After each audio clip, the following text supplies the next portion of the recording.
Around turn 14, 2 by 2 they go.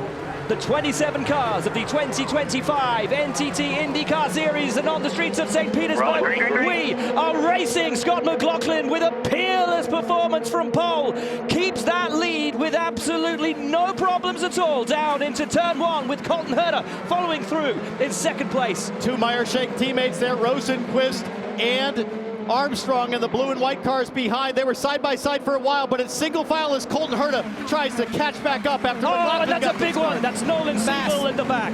Massive contact for the number 6 full course caution. You see the 12 of Will Power, a championship contender. Awesome.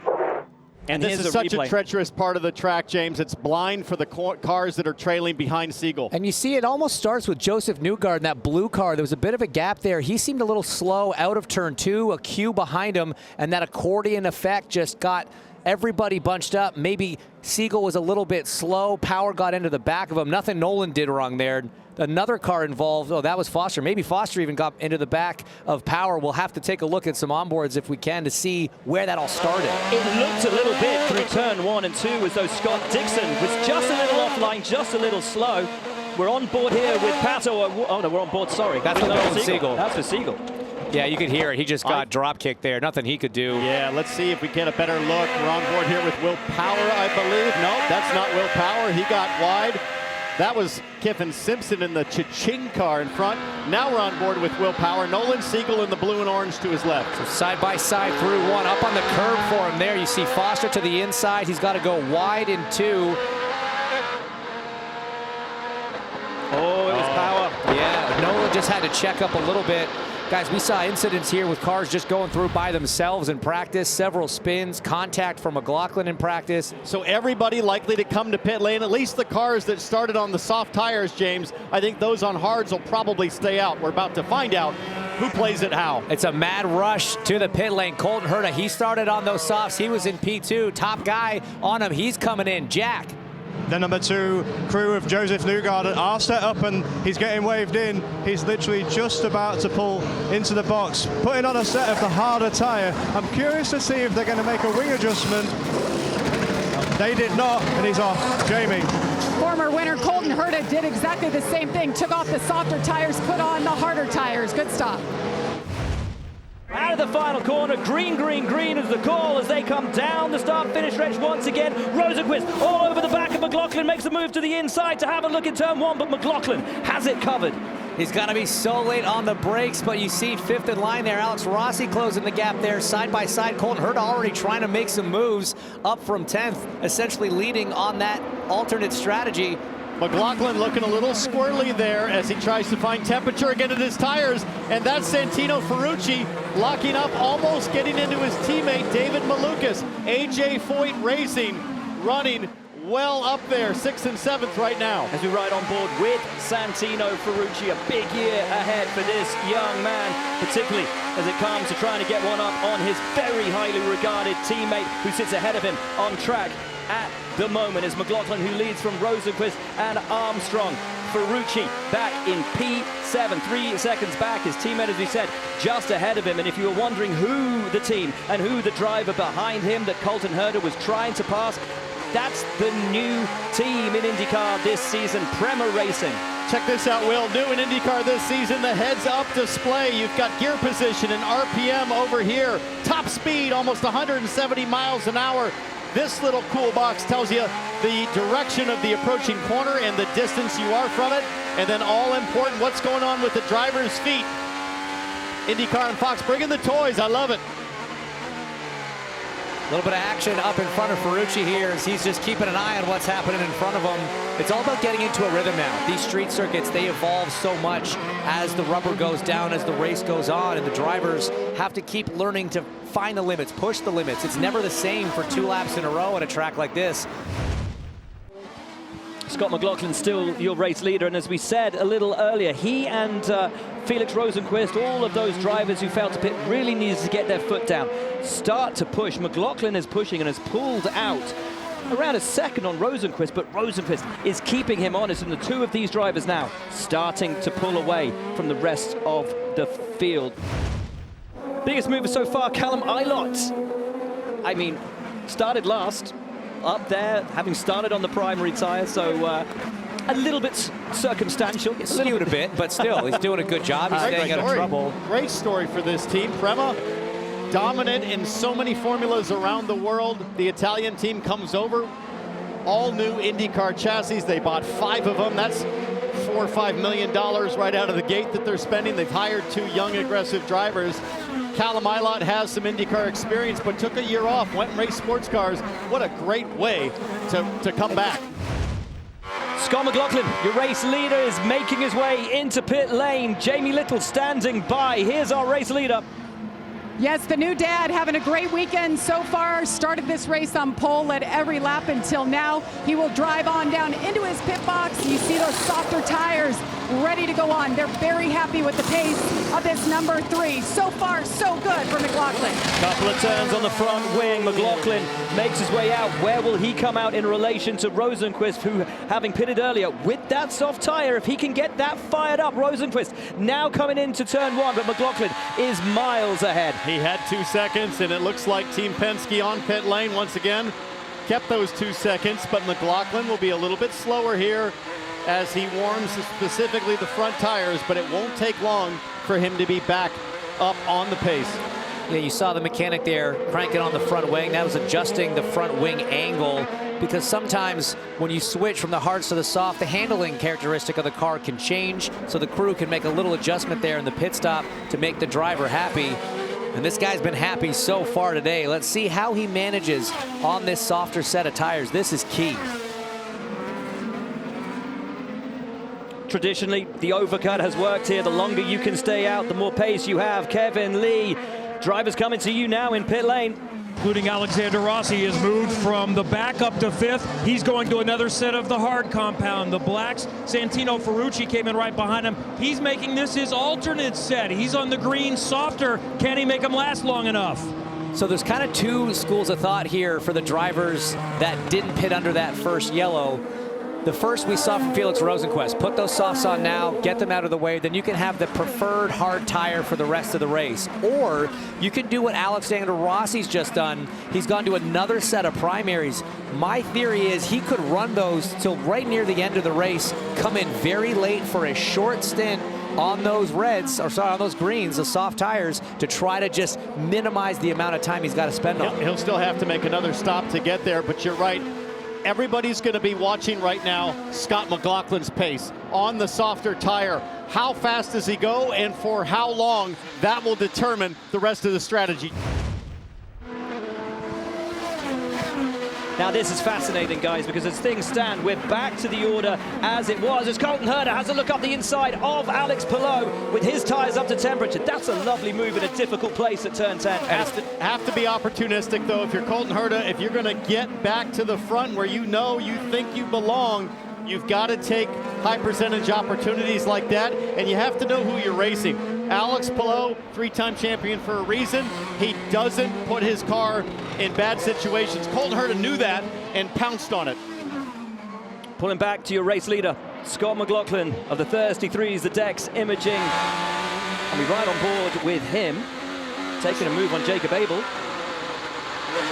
That puts Jacob Abel, the rookie, a lap down right there.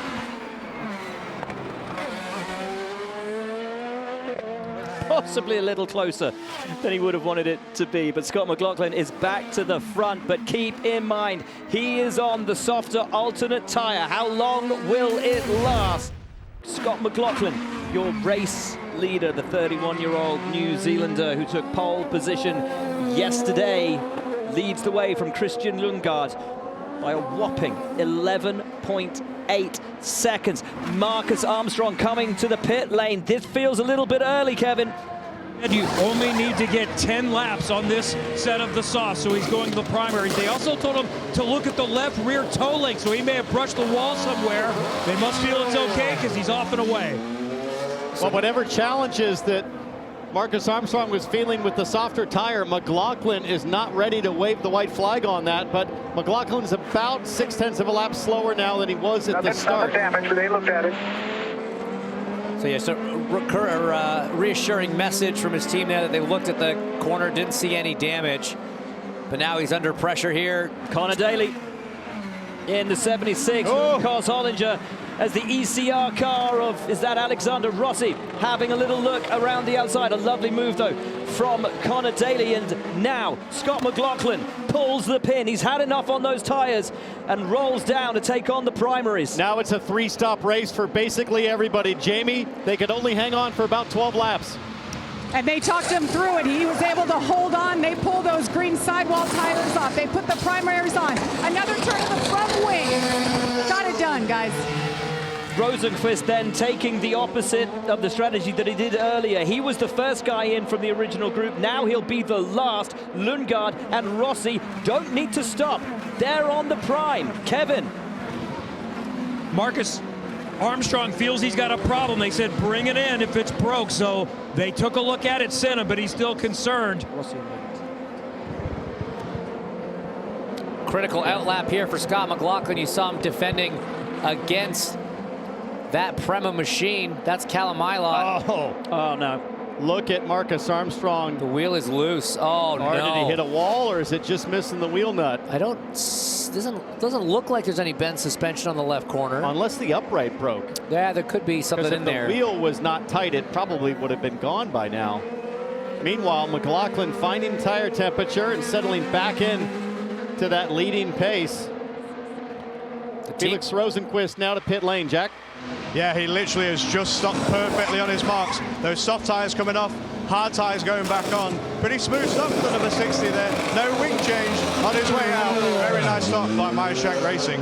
So Christian Lundgaard for McLaren now leads the way from Alexander Rossi and David Malukas. Graham Rahal in 4th place. Malukas on the alternate will need to stop as we sit on board the Sirius XM on board. Now, Colton Herta back in.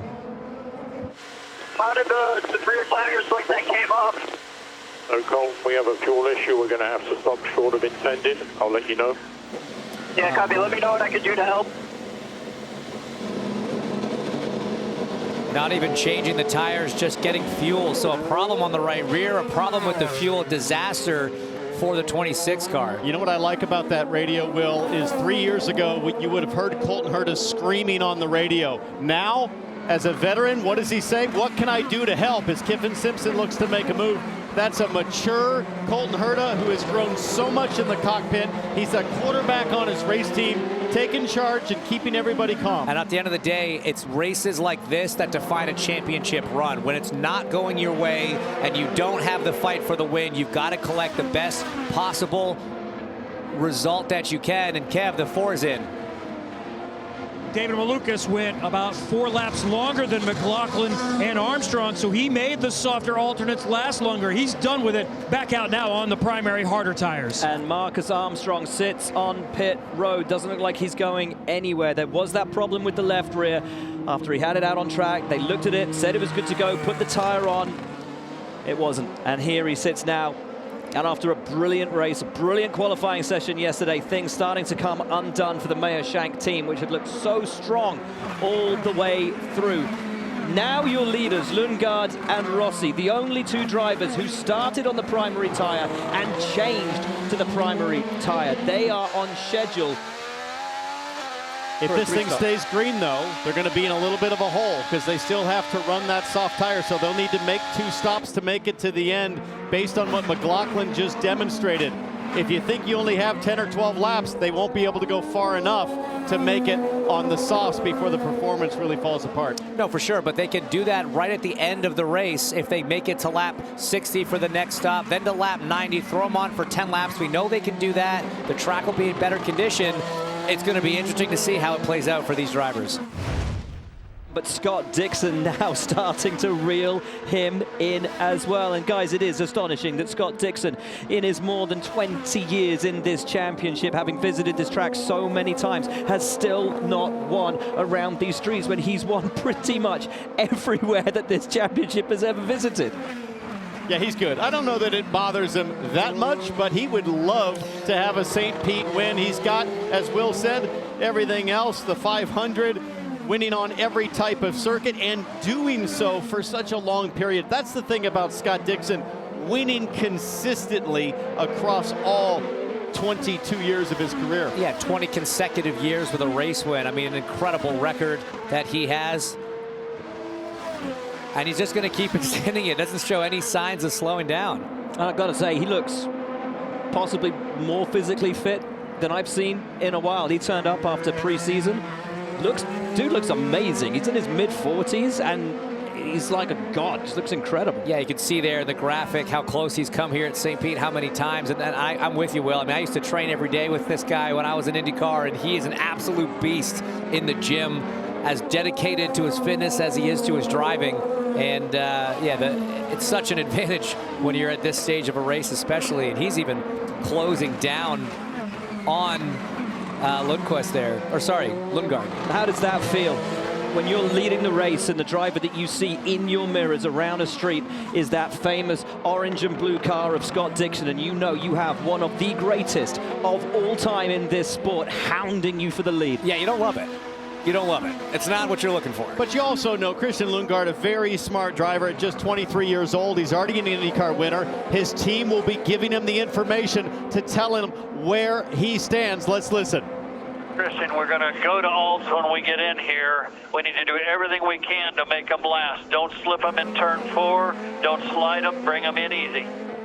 So they're going the alternate approach there, not going hard and making it last 10 laps and coming in. They're going to try to stretch these things 30 laps to the end. That is significantly further than anyone else has. And as a driver, you do that by essentially driving slow. You have to underdrive the car to make that work.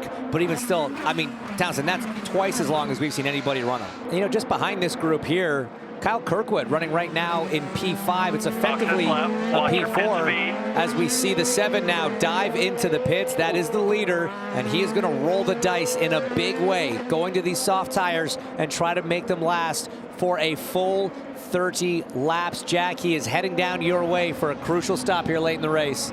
Yeah, and they've said they really want to try and make these last, bring them in easy. He's just hit the marks perfect. The old tires are coming off. The new tires are going on, the softer tire, the slight bobble, full fuel, off he goes.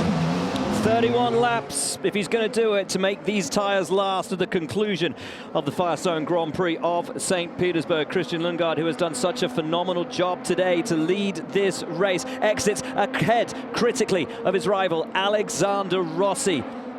All of these strategies starting to come together, but it's Scott Dixon.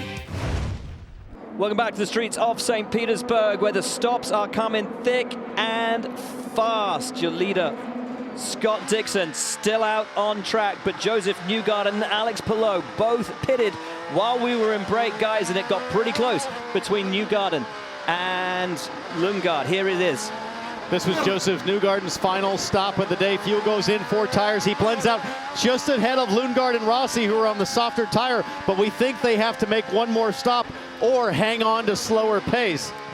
Rossi's already actually come in, got off of those softs. He's back on the hards, but Lundgaard, we heard that radio transmission from Brian Barnhart. He's going to try to make these things last to the end. Jamie.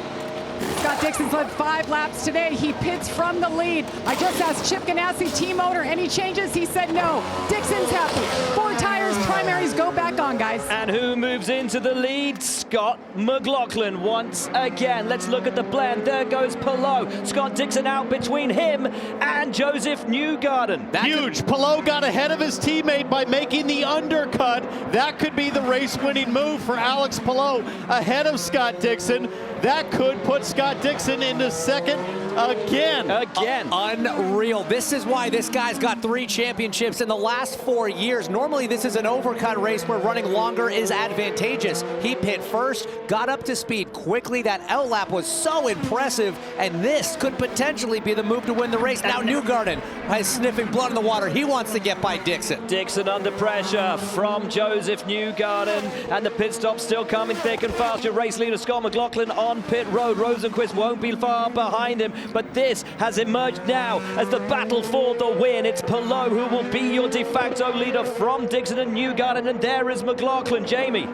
Scott McLaughlin, they made a couple changes in the 2 pit stops prior. No changes here. A little slow on the left front for the 3. back. Guys, now. Josef Newgarden just got by Scott Dixon in turn 1. They were side by side, almost banging wheels. Newgarden pounced as Dixon was trying to find tire temperature. That's what he had to do. Those outlaps are so tough, Townsend. You know it, trying to get heat in the tires. Let's take a look at it on the push to pass. Late on the brakes. I mean, that's one of the best in the business to do it. And good hard racing. Josef pushed him a little wide there, but that was good, fair stuff. Let's take a look from the onboard of the number 2 machine. Get the driver's eye view of it all. What'd you call that, Townsend? Little hip check or just a little hello? I don't even remember what I said. I was that fired up for the moment. Meanwhile, Alex Palou in the catbird seat. Rosenqvist still leads, but he last pitted almost 30 laps ago, so he will have to come and make his final stop. But Alex Palou, what a magic job to do the undercut. His team manager, Mike Hall, told me that the undercut they thought was going to be the advantage as Rosenqvist comes in that Shinedown car. The Meyer-Shank team goes to work. Everything looks smooth. Fuel and tires like clockwork, but he'll fall way back in the order. What an incredible way this race is playing out. 25 laps to go here on the streets of St. Petersburg. Alex Palou, your new race leader, the reigning champion by 4.5 seconds from Josef Newgarden. Scott Dixon behind him, and all that fighting between Newgarden and Dixon has dropped them so far back from this man who has been so perfect over recent years. It's like he's caged whatever pace he's been kind of hiding or protecting or being patient with, and now he's unleashing it. Are you kidding me? 5 seconds over Newgarden and Dixon in the last couple of laps. This is a masterclass from the 3-time champ.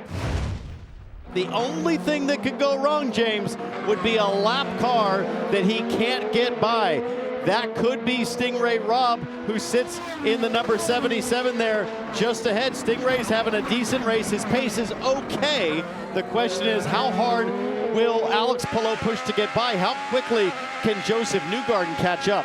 Well, yeah, I mean, getting these pictures from Goodhart, looking back at your leader, Alex Palou, and as you mentioned earlier, you do not have to secede to the leader. You can fight to stay on that lead lap, and that gap between Palou and Newgarden, we saw it up around 5 seconds. It's down to 3.3. So how hard is he going to push to get by Stingray? He's probably going to give Josef about another second, and once he's down to the 2s, that's when you have to force the issue and try to get around Stingray. Watch the number right here, down to 3.1. That was 0.3 of a second that Palou lost to Newgarden just in 3 corners. Guys, that gap is dropping fast. Newgarden's got his head down. He's sending it. 3/4 of a second in 1 lap. Newgarden perhaps sensing that now is the time. Down to 2.7 seconds. As we look back from Stingray Robb's camera, wait until you see that blue Penske coming up behind Alex Palou in the DHL Honda. And the reason it's so much harder to keep your lap time up when you're behind another car, these cars, they're very reliant on the aerodynamics. Those big wings generate a lot of downforce. That gives you grip. And when you're behind another car, we call it dirty air. The air does not flow over the car smooth and clean. You lose downforce, you lose grip, and that's why they're just not able to keep up that pace. And it is 2.1 seconds now. You can see it on your screen. Boys, we have a race on our hands. It is on. It is on. Newgarden is going to pull this thing down under 2 seconds. Palou has got to make his move and make it soon. Josef Newgarden had the fastest lap on the racetrack that last lap.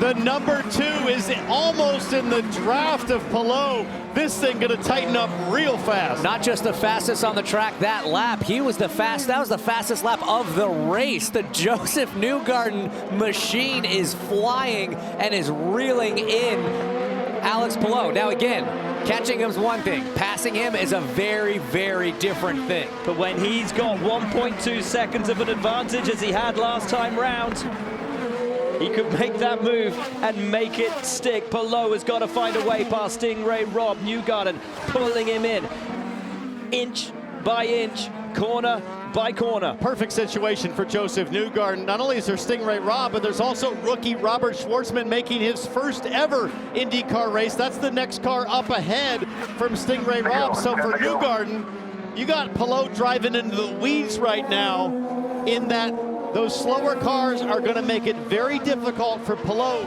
to regain the pace that he showed just 5 laps ago. Palou has seen the lead shrink from 5 seconds down to just over 1 second. This is when drivers can get unforced errors brought upon him. I mean, you're stressed out, you lost this huge gap, you're frustrated, stuck behind a car that should be a lap down to you. This is where you've got to keep your cool and not make mistakes. Your tires are wearing, there's lots of dirty marbles and grit off track as the team owner Chip Ganassi stressfully looking on, and that's Tim Cindric. He's on the radio to the number 2 of Newgarden. These two have been battling for a long time, over a lot of years, guys. And after all the work and all the hype and all of the potential, it's Penske versus Ganassi once again to start the season right here. The two best teams in the sport, undeniably, as Alex Palou looks for some slipstream, looks for the perfect run to try to get by Stingray Rob. He might just send it and go for it right here. He does, makes the move up onto the inside. Alex Palou gets past Stingray Rob. Finally, now Newgarden has to follow suit if he wants to have any chance of contesting for this win. And it'll be interesting to see if manufacturer politics come into play here. Oh, it does. It does. Gets out the way. Stingray Rob powered by Chevy, as is Newgarden, a Honda in the Ganassi cars of Palou and Dixon. That was some blatant interference. Well, I don't know. He's let Dixon go through as well. So they're not fighting for third. They're care about the win. Well, also, once you're a lap down, then all of a sudden it's a slightly different situation for Stingray Rob once the leader goes by. But it was the gentlemanly thing to do once Palou got by. He did it right. He did it clean. It was straight up. It was professional. Now, clean air for Alex Palou up front. It's Newgarden's turn now to try to hang on. It won't be as easy.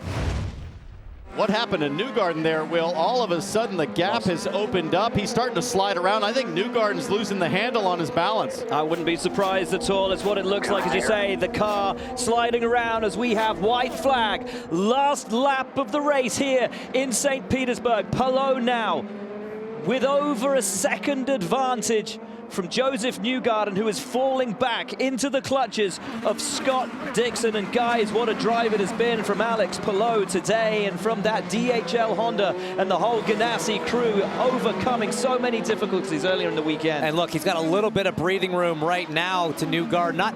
He can't relax, certainly, but with only a handful of corners to go, only one real passing opportunity, Newgarden nowhere close enough to make it happen. But Dixon, he is trying to line something up here. This isn't over for second. Oh, so close. Here he comes, up and on the inside of Josef Newgarden. That's P2 for the 6-time champion. A great move from Scott Dixon to take second place.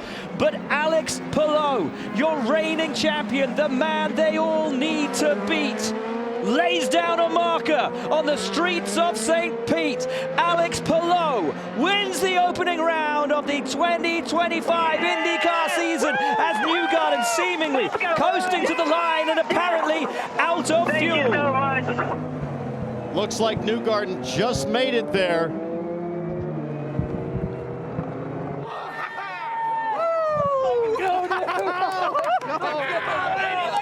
Didn't really matter, Dixon. And there he is. You know, he took us back to second place. So Alex said, yeah, that's right. He was just doing what he was supposed to do. He was staying on, trying to stay on the lead lap, and he did that right till the end. Yes, and Alex Palou, hugs all around by his team. You told me yesterday you just couldn't put the pieces together in qualifying. How did you put the pieces together today and hold off Newgarden like you did for that last run? Yeah, what an amazing job by everyone at Chip Ganassi Racing, HRC, DHL, and everybody at the 10 car. They gave me everything I needed this weekend to win. I told you yesterday that we had a really fast car, so was looking forward to the race. Our strategy changed a lot during that first yellow, but so glad that we got that number 10 victory lane. It's been 138 days since Nashville, and been dreaming about this every single night. But who's counting? Let's talk about the moment that you got in front of your teammate and how heads up you were. Was that the pivotal moment for you? Yeah, absolutely. I think he got trapped in traffic a little bit. That's why I guess the 10th stand decided to pit a little bit early.